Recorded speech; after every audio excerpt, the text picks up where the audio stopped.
Good morning, viewers. Welcome to Consumer Shorthand classes. Let us take dictation of 120 words per minute. This dictation is of Andhra Pradesh State Board of Technical Education held in the month of January 2002. Get ready? Yes. 5, 4, 3, 2, 1. I thank you all for the address of welcome. I am here on my first official visit after assuming office. It is very kind of the people of Madras to show their regard for the office of the President. I think that it is as it should be intended for the office of the President, who is supposed to represent the whole country and to serve all equally. It has been my privilege since I arrived in this city to be the recipient of goodwill and kindness from all. I have no doubt that it is intended to strengthen the position of the head of state so far as the country is concerned. We attained independence only a short time ago.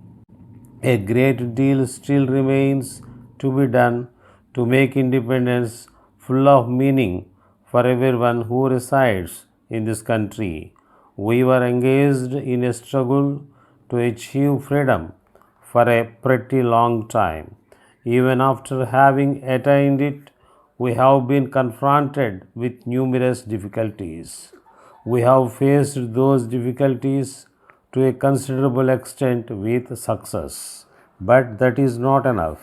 A great deal of positive and constructive work is required to make the people happy and prosperous and to make everyone in this country feel the glow of freedom. I think fighting for independence was not as difficult as is working for the good of the people. While we were engaged in the struggle against a foreign power, we could get the assistance of all classes and groups of people who were in favor of independence. That was one kind of work and had its own rewards. It brought a certain amount of suffering and sacrifice which were borne by one's own choice. A certain amount of publicity also went with that sacrifice. Here, in this constructive work, we have a different kind of this to do. No doubt, independence has brought with it many positions which we can occupy now, but which we could not aspire to in the past. We can make ourselves more comfortable and more prosperous, but the man who wants to devote himself to the quiet service of the country has less reward by way of publicity and headlines in newspapers. In fact, this is what the country needs today. We want our big politicians to conduct the affairs of the state. Apart from them, however, we want a large body of workers who will silently and quietly work day and night with the sole objective of servicing the common man. Unless the country can produce a large number of such workers, the real object of winning independence will not be attained. Many years ago, I had the opportunity of traveling with an Englishman who was holding high position in this country as an educationist. He told me that if ever there was a revolution in this country, it would be a revolution of a very much different kind from what they were used to in Europe. He also told me that in Britain there was a large body of people whom nobody knew. These people were themselves rich and belonged to the upper class but were devoting themselves to the service of the poor people.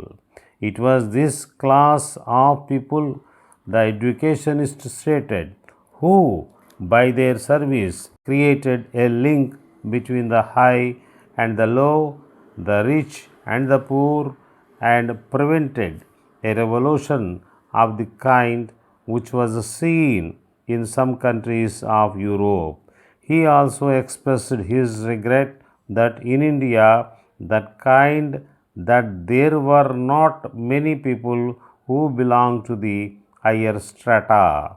Letter from the Chief Secretary, Government of Andhra Pradesh, Hyderabad, to all the secretaries and heads of departments in the state. Sir, during the last meeting, it was observed that in some districts there have been surplus staff, whereas in some others there are a number of posts lying vacant for years together.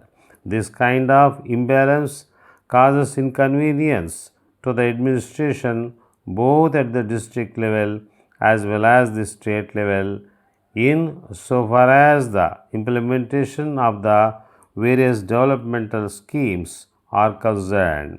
The question has been engaging the attention of the government for the last few months in view of the fact that there should not be transfer from one region to another as per the order of the President.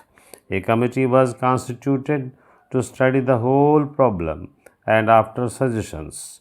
One of the recommendations is to completely erase the restrictions on inter-regional transfers, treating the entire state as one region. This would not only facilitate deployment of the surplus staff of one place to another where their services are most required. The government has accepted this suggestion and issued orders for mobilization of the excess staff to the areas of deficit.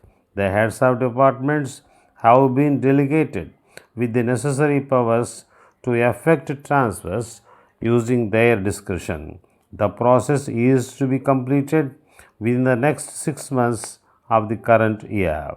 I request you to give wide publicity to the orders. Yours sincerely,